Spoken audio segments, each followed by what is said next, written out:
Erakino telah lama menjelaskan kepada Soalina mengenai kekuatan Game Master yang ternyata bersumber dari sebuah permainan bernama Tabletop Role Playing Game. Dalam permainan itu, jalannya cerita dikendalikan melalui percakapan dan lemparan dadu, di mana para pemain memiliki hak yang sama dengan sang GM untuk menghentikan jalannya sesi. Sistem dunia yang mereka tempati pun meniru mekanisme tersebut, sehingga memungkinkan pemain untuk sementara membatasi kuasa absolut GM.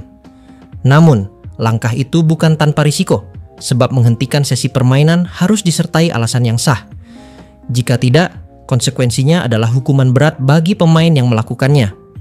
Takuto mencoba menggunakan mekanisme tersebut dengan memaksa permainan berhenti. Akan tetapi, tindakannya justru menjadi pedang bermata dua. Aturan permainan menyatakan bahwa menghentikan sesi tanpa alasan jelas akan berujung pada penalti, dan dalam kasus ini, Takuto sendiri yang akan ditimpa hukuman. Meski dirinya memiliki kekuatan sebagai Nameless Evil God, permintaan itu diajukan dari dimensi pemain, bukan dari papan permainan, sehingga sistem tidak akan keliru menentukan siapa yang harus dihukum. Hukuman yang paling mungkin dijatuhkan adalah pengusiran paksa dari permainan. Bila itu terjadi, bukan kerajaan kegelapan yang ia bangun sebagai raja kehancuran yang akan lenyap, melainkan dirinya sendiri sebagai Takuto Ira, manusia yang telah mati sekali dan diberi kesempatan hidup kedua di dunia ini. Ia akan kehilangan segalanya untuk selamanya. Di tengah ejekan kemenangan Erakino, suasana mendadak berubah. Serangan tentakel berhenti, lalu terdengar sebuah suara dari belakang. Sosok yang muncul adalah imitasi Atu, dengan wajah yang diselimuti kegelapan, yang sebenarnya adalah perwujudan dari Takuto. Ia tetap terikat aturan jeda permainan, tetapi kini mengungkap pengetahuan mengejutkan. Edisi keempat dari Elemental Ward, buku peraturan TRPG yang dibawa GM dan Erakino ke dunia ini. Hanya mereka berdua yang mengetahui eksistensinya, sehingga bagaimana Takuto bisa mengetahui nama itu membuat Erakino terguncang. Edisi khusus tersebut terkenal karena penekanannya pada etika bermain, cara berinteraksi dengan sesama pemain, serta aturan sederhana yang sering dianggap sepele. Permainan tidak bisa dimulai sebelum semua peserta memperkenalkan diri. Aturan dasar inilah yang dijadikan Takuto sebagai alasan sah untuk menghentikan sesi permainan. Dengan demikian, ia berhasil menemukan celah untuk menahan kuasa absolut sang GM. Bagi Erakino, ini adalah pukulan telak. Ia sendiri lahir dari mekanisme permainan yang tertulis di dalam buku itu, setelah puluhan kali kegagalan dalam pembuatan karakter. Buku peraturan tersebut adalah senjata sekaligus rahasia terbesar mereka. Dan terbongkarnya nama serta aturannya berarti keunggulan mutlak berpindah ke tangan Takuto. Sesuatu yang tampak konyol seperti perkenalan berhasil membalikkan keadaan. Erakino hanya bisa terdiam dalam keterkejutan, menyadari bahwa lawannya tidak hanya menemukan celah, tetapi juga mengetahui rahasia yang seharusnya tidak pernah bocor. Sementara itu, Takuto memperlihatkan bahwa sejak awal ia telah bermain dengan informasi yang jauh lebih unggul, membuat Erakino dan Game Master berada dalam posisi terpojok. Takuto, dalam wujud bayangan yang meniru Ato, dengan sengaja membeberkan kesalahan lawan, penempatan monster di perbatasan benua. Tindakan itu memang efektif menahan invasi dari benua kegelapan, tetapi sekaligus memberi petunjuk jelas tentang asal permainan yang mereka gunakan. Takuto bahkan menambahkan bahwa ia sendiri pernah memainkan edisi daring permainan itu, sehingga tidak sulit baginya menebak asal kekuatan mereka. Ucapannya mengejutkan semua orang, apalagi karena ia menggunakan tubuh Ato untuk melontarkan provokasi. Ato, yang dikenal sebagai petarung paling kuat di antara mereka, merasa dilecehkan. Ia tidak dapat menerima bahwa sosok Takuto yang ia kenal rela memakai taktik menjijikan ini. Namun, yang membuat hatinya lebih guncang adalah keraguannya sendiri. Sejak ia tahu Takuto memiliki kekuatan sebagai Nameless Evil God, kecurigaan itu selalu menghantui pikirannya. Ia mulai takut bahwa Takuto Ira mungkin tidak pernah benar-benar ada, bahwa sosok yang ia ikuti hanyalah kulit yang dipakai oleh sang dewa jahat untuk bersenang-senang.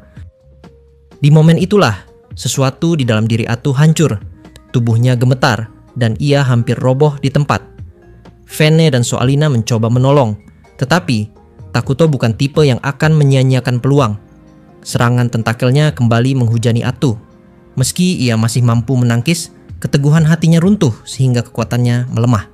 Vene dan Soalina ikut bertarung menggunakan Miracle Artes untuk menahan serangan. Tetapi menghadapi kekuatan penuh Takuto dalam bentuk Atu nyaris mustahil. Bila keadaan ini berlanjut, kekalahan total hanya tinggal menunggu waktu. Di tengah tekanan itu, Erakino menaruh harapan terakhirnya pada Game Master. Ia yakin jalan keluar ada pada peraturan sederhana tentang perkenalan diri. Jika sang GM memperkenalkan namanya, maka sesi permainan bisa dipulihkan dan Takuto akan terkena penalti.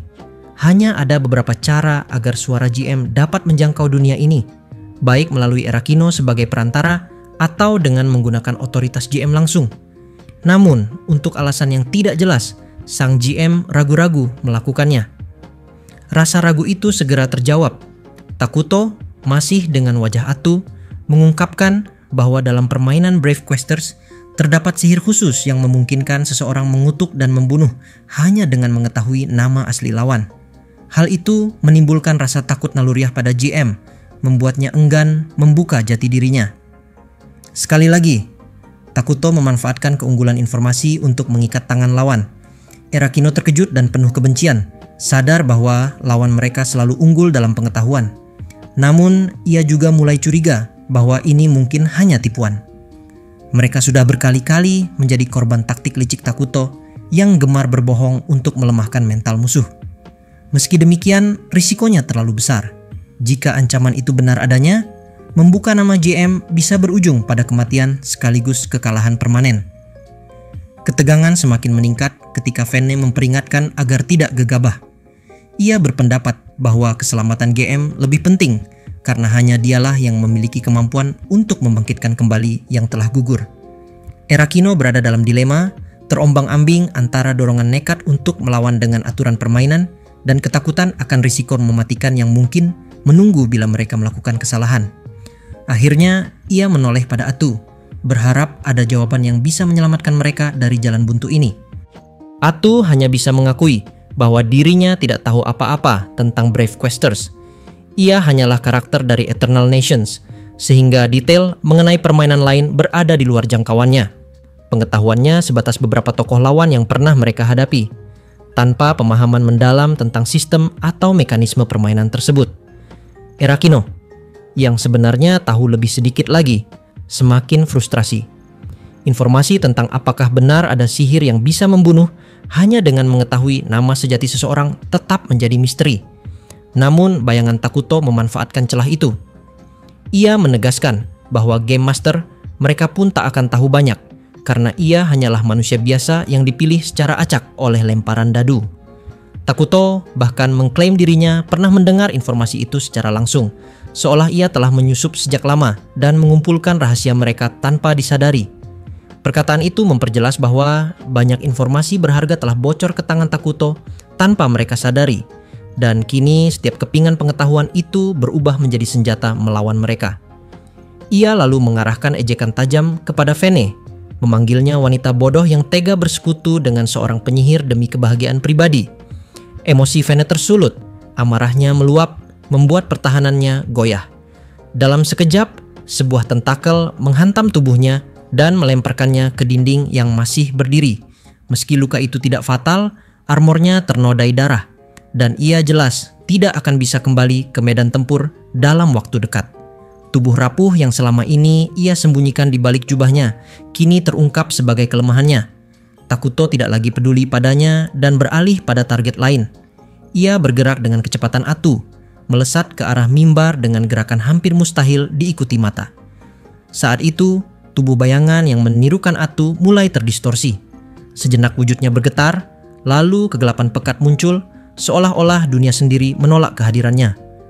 Celah hitam itu seperti merobek ruang dan waktu, memuntahkan lautan gelap yang lebih kelam dari malam tanpa bintang. Dari kedalaman itu, sebuah sosok mulai menampakkan diri. Sulit disimpulkan apakah itu makhluk hidup atau sekadar fenomena dunia. Namun, setiap gerakan kecilnya menegaskan eksistensinya. Suara serak dan parau keluar dari kerongkongannya, seakan ia baru pertama kali mencoba berbicara. Bunyi lirih penuh derita, batuk, dan parawannya terdengar seperti sebuah entitas jahat yang sedang menyesuaikan suara sebelum benar-benar menyatakan diri. Setelah waktu yang terasa sangat panjang dan menegangkan, sosok itu akhirnya menemukan nada suara yang diinginkannya. ia memperkenalkan dirinya sebagai Takuto Ira dengan nada yang dingin, berat, dan menakutkan. Kata-katanya sederhana, tetapi penuh dengan ancaman tak kasat mata, membuat siapapun yang mendengar merasakan ketakutan yang menusuk. Saat itu juga, Raja Kehancuran secara resmi memperkenalkan dirinya kepada dunia. Lalu, wujud asli dari Takuto Ira keluar, sebuah bayangan pekat, ngeblur, dan tidak ada bentuk pasti. Kurang lebih mirip seperti pada gambar ini.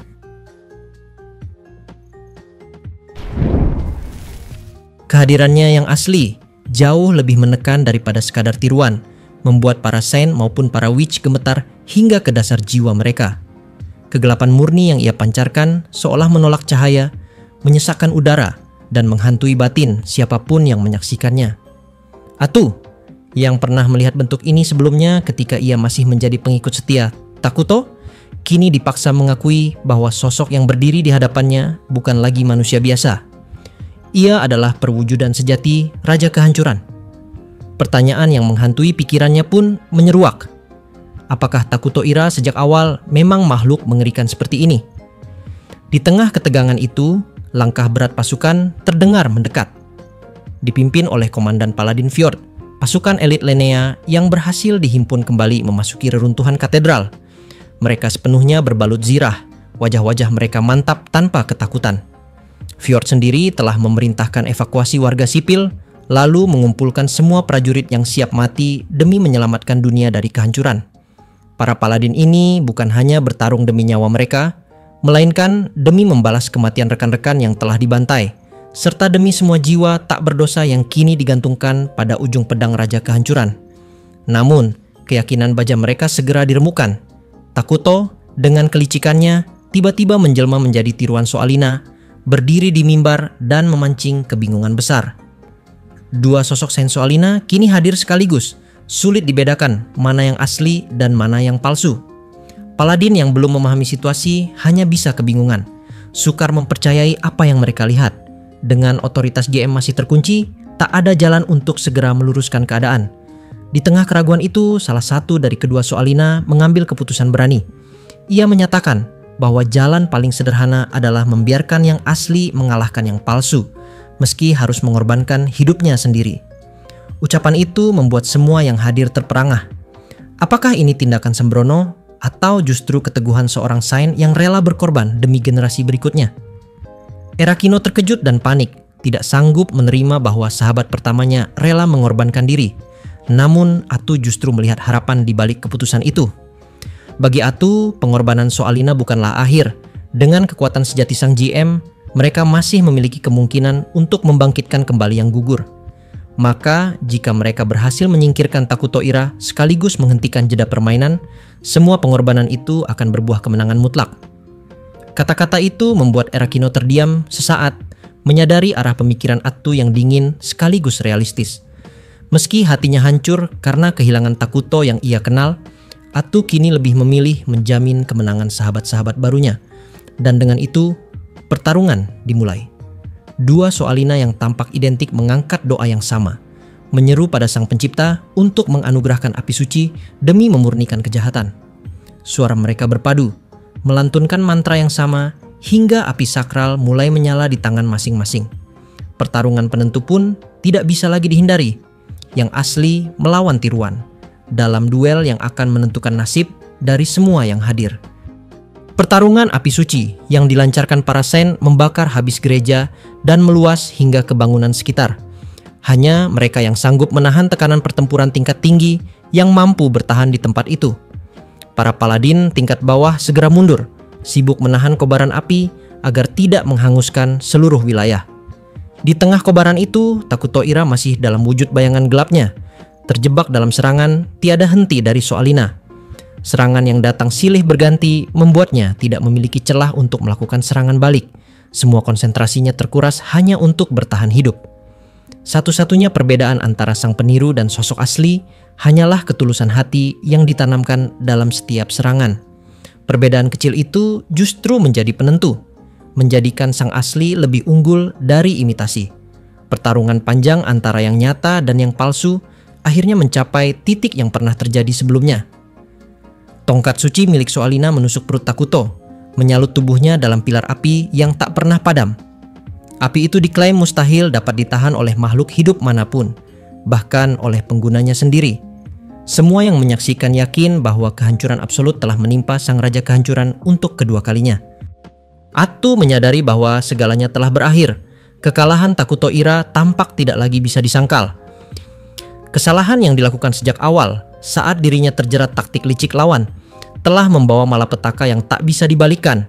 Ia merasakan penyesalan mendalam karena tidak dapat menutup kisah ini dengan tangannya sendiri. Harapan terakhir untuk menghadapi Takuto sebagai dirinya yang dahulu, bukan sebagai entitas gelap yang telah menyatu dengannya, kini benar-benar pupus. Namun, di balik kesedihan dan kepasrahannya, ia terlambat menyadari satu hal mendasar. Takuto Ira pernah selamat dari situasi yang sama sebelumnya. Kesalahan besar yang dilakukannya adalah membiarkan pikirannya dikaburkan oleh sosok yang ia benci. Api neraka yang seharusnya menghabisi Takuto mulai berbalik arah. Dari dalam kobaran itu terdengar tawa gila yang merobek keheningan. Pilar api yang semula menjulang tinggi perlahan bergerak mundur, seperti film yang diputar terbalik, lalu menyatu menjadi sebuah massa api yang menggumpal. Dari gumpalan itu terbentuk sosok lelaki kurus dengan tubuh diliputi nyala api yang tidak pernah padam. Sosok itu tidak lain adalah Flamin, iblis api, salah satu dari 4 jenderal pasukan Raja Iblis di dunia Brave Questers. Tubuhnya kurus kering, nyaris menyerupai mayat hidup, namun dilapisi api yang terus menyala tanpa pernah padam. Mata kosongnya memancarkan kegilaan, menandakan kekuatan abnormal yang sepenuhnya dikuasai oleh api. Kemunculannya membawa malapetaka seketika. Dengan satu gerakan ringan, ratusan bola api terbentuk dan meluncur ke arah para paladin. Ledakan demi ledakan terjadi, menewaskan banyak dari mereka hanya dengan satu serangan luas. Dalam sekejap, keseimbangan pertempuran hancur berantakan. Atsu segera memahami kenyataan yang mengerikan. Takuto Ira telah meniru sosok Flamin pada detik terakhir.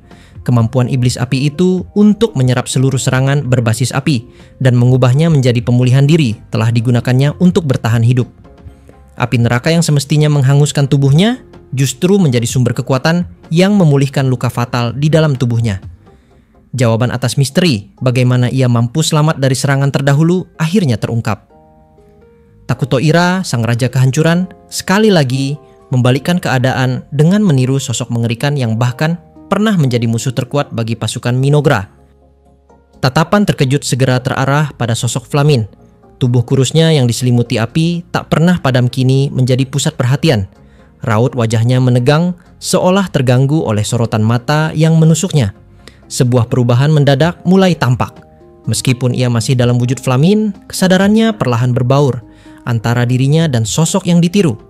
Dari ketegangan itu lahir sebuah senyuman bengis yang menyiratkan kebencian dan keserakahan. Pada saat itu dunia seakan menyaksikan kelahiran sebuah malapetaka baru. Flamin, atau tepatnya Takuto Ira yang menyaru sebagai Flamin, membuka kedua lengannya, seakan hendak menyampaikan sebuah tantangan besar kepada semua yang hadir. Ia menempatkan dirinya bukan sekadar sebagai lawan, melainkan sebagai penguasa panggung, memperlakukan semua orang di hadapannya sebagai bidak yang tak berarti. Atsu segera memahami bahwa Takuto tengah merencanakan sesuatu, namun pikirannya tak menemukan jawaban. Ia menyingkirkan kemungkinan bahwa Takuto akan memicu sebuah event, karena mekanisme itu hanya dirancang untuk berakhir dengan kekalahan pasukan Raja Iblis. Setiap event selalu mengunci hasil akhir yang pada akhirnya merugikan pihak iblis. Maka jelas ia tidak akan memilih jalan itu. Bahkan ketika Flamin asli pernah melakukannya, hasilnya hanya berujung pada kehancurannya sendiri. Kesimpulan itu hanya menambah kebingungan. Jika bukan sebuah event, lalu langkah apa yang dimaksudkan Takuto? Bagaimana ia bisa mengimbangi puluhan Saint, para witch, dan seluruh ordo paladin sekaligus? Pertanyaan itu terus berputar dalam benak Atsu, namun jawabannya tetap tidak terjangkau. Kendati kebingungan menyelimuti pikirannya, insting bertarung yang telah diasah selama bertahun-tahun bergerak lebih cepat. Atsu menyerang tanpa ragu, yakin bahwa ia tidak boleh membiarkan lawan mengambil inisiatif. Dalam hal kecepatan, ia jelas berada di atas Flamin, yang merupakan tipe penyihir dengan kemampuan sihir penghancur, namun lamban dalam pergerakan. Dengan kekuatan yang jauh melampaui kemampuan asli Flamin, Atsu seharusnya bisa mengakhiri pertarungan hanya dalam hitungan detik. Namun pada saat tentakel gelapnya hampir menghantam wajah Flamin, tubuh kurus itu berubah wujud secara drastis. Api yang membakar tubuhnya padam digantikan oleh lapisan es yang menebal. Tubuhnya membesar, menjulang 2 kali lebih tinggi dari manusia dewasa. Yang berdiri di hadapan mereka kini bukan lagi Flamin, melainkan sosok mengerikan lain. Frost General Ice Rock, salah satu jenderal iblis yang pernah membuat dunia Brave Questers bergetar. Dengan suara berat yang menggema, ia segera mengambil inisiatif. Wujud Ice Rock tidak hanya membawa kekuatan es yang luar biasa, tetapi juga kemampuan memanggil bala tentaranya. Dari dalam kehampaan, satu persatu pasukan kehancuran menjawab panggilannya. Berikut adalah detail rinciannya. Ice Rock takes the initiative. Ice Rock summons his allies. Long-legged bugs answered his call. Headhunting bugs answered his call. Brain Eaters answered his call. Dark Elf Riflemen answered his call. Gia the Assassin answered his call. Cursed Sage Moltar answered his call. Witches of Regret, the Elfur Sisters answered his call. Serangga raksasa berkaki, panjang merangkak keluar dari kegelapan. Serangga pemenggal kepala turun dengan sayap berdesing tajam. Makhluk pemakan otak muncul, memancarkan hawa mematikan. Pasukan elf gelap bersenjata senapan, muncul berbaris dengan tatapan dingin. Gia sang pembunuh bayangan melangkah dari kabut. Sementara Moltar, sang penyihir kutukan, mengangkat tongkatnya dan memuntahkan aura busuk penuh bencana. Dari balik asap dan api, saudari kembar penyihir legendaris, Elfur Sisters, Witches of Regret, muncul bersama-sama. Aura mereka melilit udara seperti belati halus yang menekan dada setiap orang yang menyaksikan. Dalam sekejap mata, ibu kota Lenea yang sudah terbakar api, kini berubah menjadi panggung perang yang tak bisa dibayangkan. Pasukan suci dan pasukan kegelapan saling berhadapan. Ledakan sihir, teriakan pertempuran, dan jeritan kematian menyatu dalam sebuah simfoni kekacauan. Pertempuran antara para pelayan Dewa Suci dan pengikut Dewa Iblis pun dimulai. Sebuah perang besar sampai mati yang akan menelan seluruh kota dalam bara api, es, dan darah.